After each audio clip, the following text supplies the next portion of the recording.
ভাগবত কথা শ্রবণের মাধ্যমে আপনার গাড়ি বাড়ি টাকা পয়সা ধন সম্পদ ঐশ্বর্য প্রাচুর্য হোক কিংবা না হোক, নিশ্চিত ভাবে অবশ্যই আপনার মধ্যে ভক্তি জ্ঞান আর বৈরাগ্যের প্রতিষ্ঠা পাবে,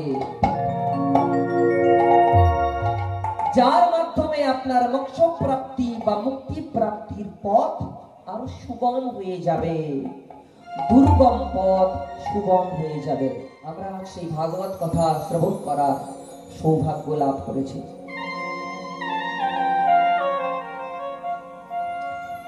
ভাগবত কথা শ্রবণ করতে দুটো জিনিসের বড়ই প্রয়োজন। প্রথম হলো এক শ্রদ্ধা আর ভক্তি। শ্রীমদ্ ভগবত গীতাতে বলছে, চতুর্থ অধ্যায়ের ঠিক ৩৯ নম্বর শ্লোকে ভগবান বললেন, শ্রদ্ধাবান লভতে জ্ঞানম তৎপরঃ সংযতেন্দ্রিয়াঃ জ্ঞানলব্ধং পরম শান্তিম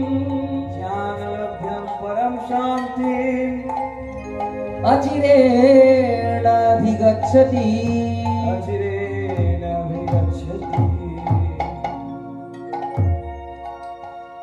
খুব মন দিয়ে শুনবেন। শ্রদ্ধাবান লভতে জ্ঞানম, যারা শ্রদ্ধাবান একমাত্র তারাই জ্ঞান লাভ করতে পারে, অন্য কেউ লাভ করতে পারবেই না। এর দ্বিতীয় কোনো পন্থা নেই, দ্বিতীয় কোনো মার্গ বা পথ নেই, একমাত্র শ্রদ্ধাবান ব্যক্তিরাই জ্ঞান লাভ করার যোগ্য। দেখবেন এই যে ঘরটা রয়েছে আমাদের রবীন পয়রা বাবুর ঘর, এই ঘরে উঠতে গেলে 4টে স্টেপ রয়েছে, 4টে সোপান, সিঁড়ির 4টে ধাপ বা স্টেপ রয়েছে। তদ্রূপ ভাবে জ্ঞান লাভ করার 2টো সোপান বা স্টেপ বা ধাপ রয়েছে। তার প্রথম ধাপ হলো শ্রদ্ধা। শ্রদ্ধাবান লভতে জ্ঞানম তৎপরঃ সংযতেন্দ্রিয়াঃ জ্ঞানম লব্ধা পরাং শান্তিম অচিরেণাভিগচ্ছতি। এই আপনাদের মধ্যে ঈশ্বরের প্রতি শ্রদ্ধা বা ভাগবতের প্রতি শ্রদ্ধা রয়েছে। এই ভাগবত আমাদের পরম পবিত্র ধর্মগ্রন্থ, সেই শ্রদ্ধা রয়েছে বলেই আপনারা ভাগবত কথা শ্রবণ করতে এসেছেন। তাই আপনারা এসেছেন কেবলমাত্র ভাগবতের জ্ঞান আপনারাই লাভ করতে পারবেন। আর দ্বিতীয় স্টেপ বা সোপান কি না ভক্তি। হ্যাঁ, ভক্তির বড়ই প্রয়োজন। এই ভক্তি আর শ্রদ্ধার বড়ই অভাব বর্তমান জগতে। আপনারা যদি একটু ভাবেন, একটু যদি বিচার করেন, বুঝতে পারবেন আপনাদের কাছে জলের মতো পরিষ্কার হয়ে যাবে।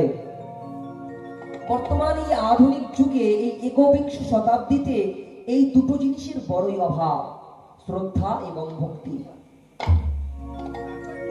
আজকে শ্রদ্ধা, সে যে কোনো শ্রদ্ধা হতে পারে।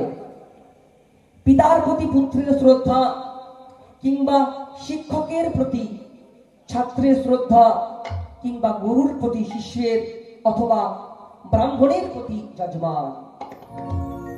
শ্রদ্ধার বড়ই অভাব বর্তমানে।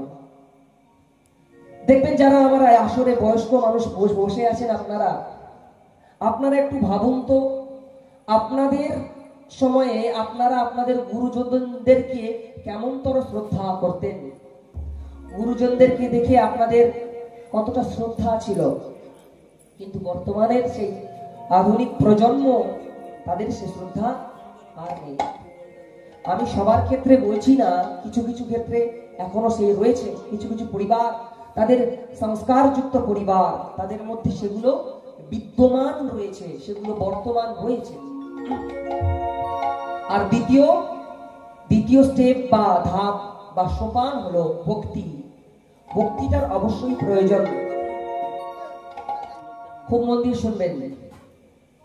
নৃজন্মানং সহস্রাণম, মানুষদের জন্মের মধ্যে 1000 বার জন্ম হলে নৃজন্মানং সহস্রাণম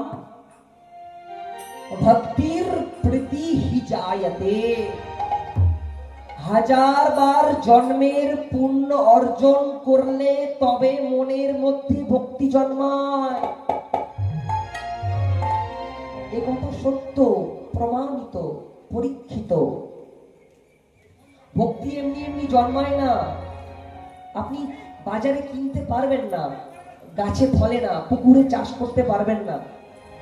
এই ভক্তি আপনার বহু বহু জন্ম জন্মান্তরের সুকৃতি পুণ্য অর্জনের মাধ্যমে ঈশ্বর আপনার মধ্যে প্রেরণ করে দেয়, পাঠিয়ে দেয়।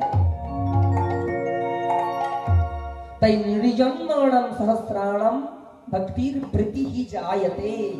হাজার হাজার জন্মের পুণ্য অর্জন করলে তবে ঈশ্বরের প্রতি, ধর্মীয় দেবদেবীর প্রতি, ধর্মগ্রন্থের প্রতি কিংবা ধর্মগুরুর প্রতি ভক্তি শ্রদ্ধা জন্মায়। আর বিশেষ করে এই ঘোর কলিকালে, বিশেষ করে কলিকালে বলছে কালো ভক্তি, কালো ভক্তি ভক্ত্যা কৃষ্ণঃ পুরস্থিতঃ। এই কলিতে ভক্তি অবশ্যই প্রয়োজন। আর এই ভক্তির মাধ্যমে ভক্তিঃ কৃষ্ণ পুরস্থিতঃ, ভক্তির মাধ্যমে ভগবান শ্রীকৃষ্ণ আপনার সামনে এসে উপস্থিত হবে। কলিতে ভক্তি, কলিতে ভক্তি, কলিতে ভক্তি, কলিতে ভক্তি। ভক্তি হলো সার, ভক্তি হলো সব। ভক্তির টানে সাক্ষাৎ কৃষ্ণ উপস্থিত হয় দ্বার।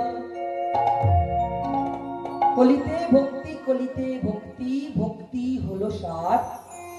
আর ভক্তির জোরে সাক্ষাৎ কৃষ্ণ উপস্থিত হয় দ্বার।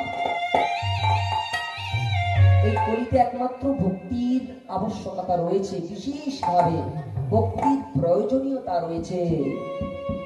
তাই তো আমরা এই ভাগবত কথা শ্রবণ করব। ভাগবত কথা শ্রবণের মাধ্যমে আপনার গাড়ি বাড়ি, টাকা পয়সা, ধন সম্পদ, ঐশ্বর্য, প্রাচুর্য হোক কিংবা না হোক, নিশ্চিত ভাবে অবশ্যই আপনার মধ্যে ভক্তি, জ্ঞান আর বৈরাগ্যের প্রতিষ্ঠা পাবে, যার মাধ্যমে আপনার মোক্ষ প্রাপ্তি বা মুক্তি প্রাপ্তির পথ আরো সুগম হয়ে যাবে, দুর্গম পথ সুগম হয়ে যাবে।